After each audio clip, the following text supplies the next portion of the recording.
ఆయన ఎక్కడ జన్మించుండు, ఎప్పుడు జన్మించుండు, ఎంత బాధపడ్డాడు అనే విషయం దాదాపుగా చెప్తున్నారు. అదేవిధంగా మిత్రుడు సలీం బర్నింగ్ ఇష్యూ గురించి కూడా చెప్పాడు. కాబట్టి నేను కూడా ఎక్కువ పోకుండా 2-3 అంశాలే నేను ప్రస్తావించదలుచుకున్నా.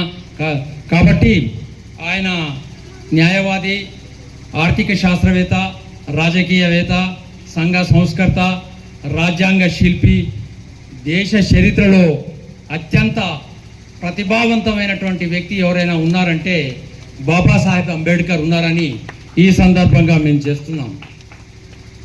ఆశయాలను ఆచరణలో పెడితే మానవుడు మహనీయుడు అవుతాడు. ఆశయాలను ఉపన్యసిస్తే ఒక వక్త అవుతాడు.